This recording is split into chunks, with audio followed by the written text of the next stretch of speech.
number one key thing to write an essay is the hook, and the hook is crucial because it lures the readers into wanting to further pursue your essay, and it gets people to actually read it. Speaking of readers, let me just mention that you should never, ever refer to you as the writer or the reader, because that will just give really bad opinions and the teacher will not like your essay. Anyways, the hook needs to be able to capture the reader's attention. So you can't just say, so-and-so was just running away from an old angry person, because that's really not grabbing the attention and no one wants to read that. You gotta make it more interesting than that. The hook has to be interesting, so try and use clever words that will grab the reader's attention. It also has to be surprising, so don't use like, he ran away from an old angry man. Just say, something random surprise. Make it clever, and finally, don't use basic words like and or, I don't know. Just don't be basic. Anyways, besides the elements of an essay, let's get to the main basics. The intro has to have a reason. You need a reason why you're actually writing the essay, so make sure and point that out in the intro. I mean, guys, let's be honest. If a teacher starts reading this and she's like, oh, what? This has no purpose, you're gonna fail your essay and she'll probably hate you. In the reason of the introduction, you also need to state why it matters, or why it needs to be written and why it's important. Also, you need to state why it needs to be discussed, because honestly, a pointless essay really isn't worth much talking about. And anything else, honestly, that the teacher requires in the introduction is really necessary, or otherwise you're gonna get a bad grade. The number one most crucial thing to the essay is the thesis, because without the thesis, your essay isn't going to have a structure and you won't be able to have a foundation for your body paragraphs, your concrete details, and your commentary. First off, the thesis requires many things. You need to state who the author is, because most likely your essay is about a book and you're trying to prove a theme or idea. So state the book name with it, so you make sure like who wrote it and stuff. State the theme, idea, or concept that the book is about and that you're trying to prove, and make sure that you write what the idea is actually talking about, what you're trying to explain to the reader and why it matters. Never mind, don't refer to the reader. I accidentally did that. And beyond all the basics and the structure of the introduction, make sure you make it interesting, because if you have a boring introduction, it's not going to grab the reader, no one's going to want to read it, and your essay will be pretty much worthless. And lastly, if the teacher requires anything else to be put in the introduction, be sure to put it in, because I'm pretty sure I might have not covered everything in the introduction. I've gotten the basics, what you should be looking for, and yeah, just be sure to put everything in the introduction. The conclusion, mostly like the introduction, also requires a few things similar to the introduction.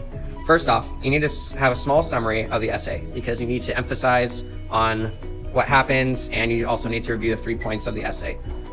And be sure to also emphasize the theme, because that's what your essay was about, and you're concluding with that. So be sure to have that in the conclusion as well, and don't just repeat your introduction. And along with emphasizing your theme, restate your thesis, but do it in a creative way. Like I said, don't repeat it, but reword it so that it fits the conclusion. Lastly, for the conclusion, try to emphasize not only on the theme, but around the theme. Try and get some like thought-provoking details in there, because that's what the reader wants, and that's what you're trying to prove. You're trying to prove your theme, and if you do that, you have a successful essay. And not only do you want to have some theological points around the theme, but make sure it leaves an impact. You don't want to have just like random key points about how like it affects society. And this is kind of tricky because you can't refer to the reader themselves, but you have to impact them in a way that refers to an individual. I can't provide a specific example, but what you're looking for is, let's say, through this theme, this can impact one by having so-and-so impact on their mental process or thinking process, or maybe just their attitude overall. Today I'm going to show you how to write a body paragraph. You will learn everything you need to know to write a body paragraph or an essay. Transition sentences are words or phrases that provide a connection between ideas, sentences, and paragraphs. They are useful to help the writing flow better. Use words such as another key point, indeed, in fact, things to remember on the negative side or on the positive side. Topic sentences. Topic sentences are your first sentence of a paragraph. They help explain the main point of the paragraph, and they need to refer back to your thesis. Topic sentences explain what part of the thesis this paragraph is going to touch on, and they are very helpful for transitioning between body paragraphs and restating your thesis. Concrete detail. Concrete detail is a fact, quote, or passage to help explain and prove your thesis. You should introduce a concrete detail with a transition sentence. Make sure to cite your concrete detail correctly by putting your quotation marks and then your punctuation after your citation that is enclosed by parentheses. Citing 101. How to cite correctly. To cite a quote correctly, you need to put the words from the text in quotation marks, followed by the author's last name and the page number, parentheses, outside of the quotation marks. Your punctuation will come after the parentheses. The only exception to this is if you have a question mark or exclamation mark in the quote. If you were the one who chooses to put these marks, they will follow the parentheses just like a period would do so. Now we will learn different ways to cite a quote. The first way is if you'd like to add a word or words to the quote that were not originally in the text. If you want to add a word or words in a quotation, you should put brackets around the words to indicate that they are not in the original text. We see that in the example that some individuals who retell urban legends make a point of learning every rumor or tale. You see that who retell urban legends is in brackets. That's to indicate that who retell urban legends was not in the original quote. The next way to cite a quote differently than normal is to omit words. If you omit words, you need periods to indicate the lost words from the text. In the example, some individuals make a point of learning every recent rumor or tale, and in a short time, a lively exchange of details occurs. In this example, we see the 3 dots after tale. That is to indicate that in the original text, there was more words after tale, but the author of the essay did not find them necessary to prove his point. So, he uses the dots to omit the words from the quote. Now it's time to analyze a quote. The best way to analyze is to use the acronym WPAE. W stands for write your quote. Obviously, you need your quote to analyze it. Next, the P stands for paraphrase. Put the quote into your own words, but make sure you keep the same meaning of the original quote.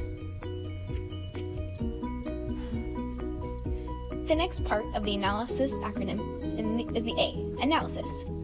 In analysis, you need to look for the subtle parts of the quote and explain why the author used them in his writing. Such things could be tone, diction, figurative language, metaphors, similes, imagery, alliteration, onomatopoeia, etc. The next is E, evaluate.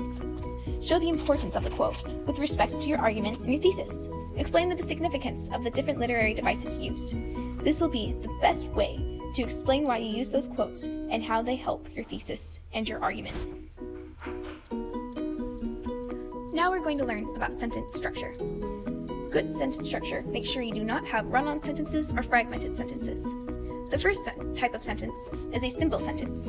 This is the most basic and contains the subject, 2 verbs, and a complete thought. As an example, Joe waited for the train. The next kind of sentence is a compound sentence. This is made up by 2 independent clauses, and they're connected by a coordinating conjunction. A clause is a complete thought. It's a sentence that can stand on its own. So you want to make sure you have 2 of those in a compound sentence.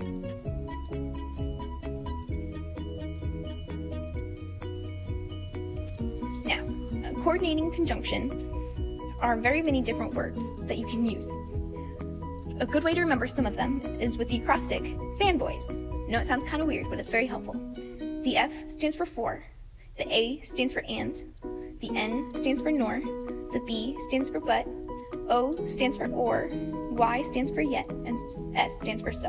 An example with this would be Joe waited for the train, but the train was late. The next type of sentence is a complex sentence. A complex sentence is made up of an independent clause and 1 or more dependent clauses. Like I said before, an independent clause is a sentence that can stand alone, whereas a dependent clause cannot. If you leave a dependent clause by itself, it is considered fragment. Do not do that.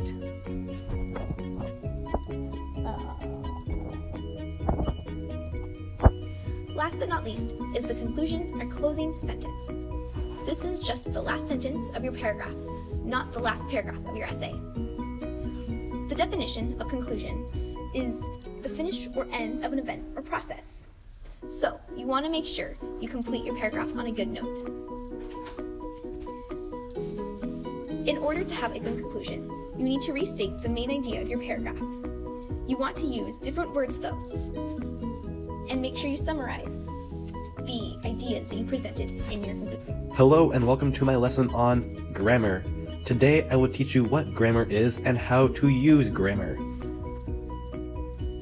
Okay, now the first thing in grammar we're going to learn about is called the literary present. The literary present is the form of a verb you use when you're writing an essay. This form will always stay the same when you write an essay, and in your essay, all these verbs should be consistent with the literary present.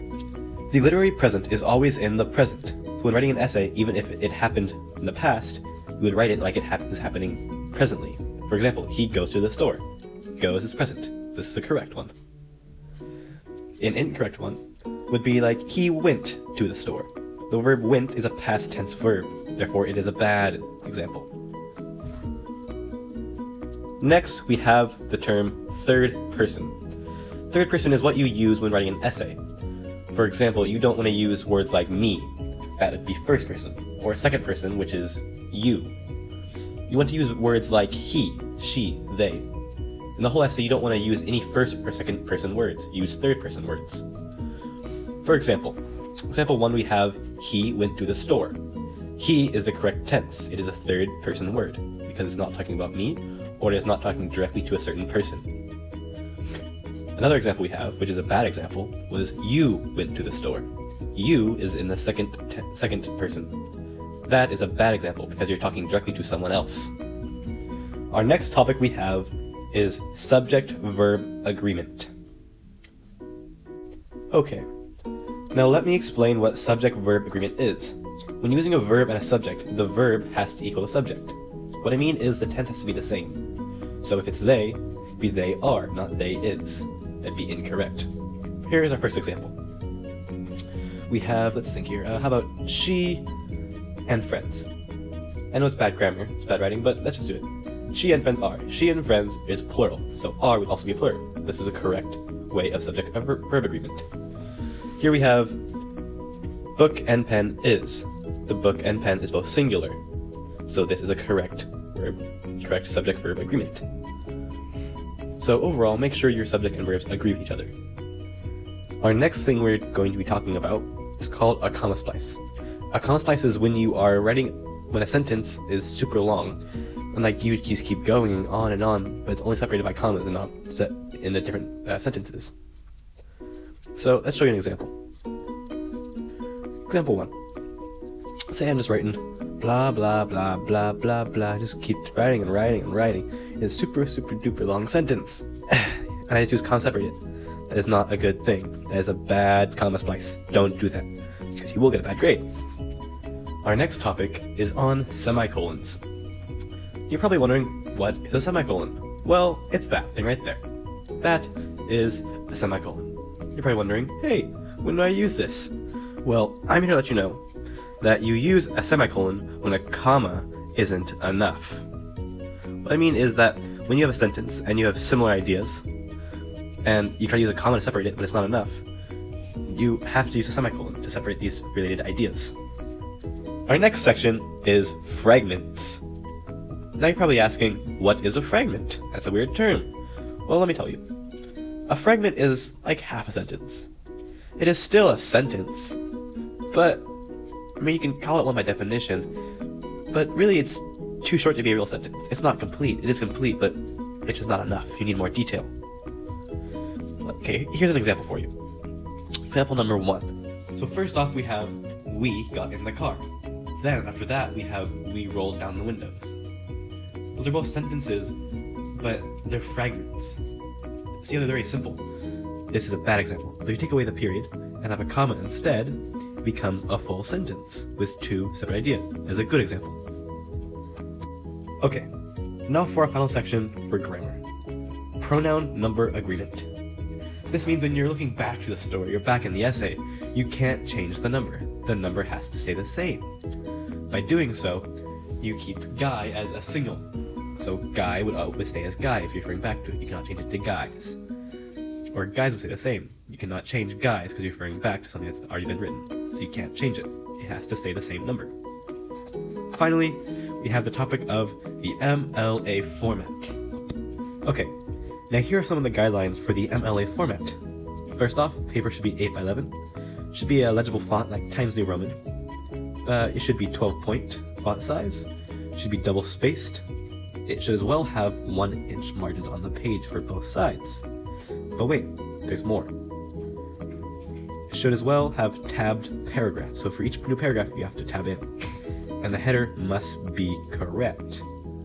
The header is basically the same, except the teachers may ask for a title. Those are the guidelines for MLA format. Okay, now here's the example of the header, the header sample. First off, in the upper right, you should have your last name with the page number. Then on the left side, double space still, it should be name, teacher, class, and date. And the teacher may ask for title or not. The title is only required if the teacher asks for it. Typical MLA will not always require the title. This is an example of a good header. Next, we'll be showing you a sample of what you should do for paragraphs. Here's a paper, and I'm just going to write some random stuff here, little squiggly lines to show words. And as you see, I'm tabbing each place in. So whenever you start a new paragraph, you should have an indent, and an indent, and an indent whenever there's a new paragraph. This is a good example of the MLA body paragraph format.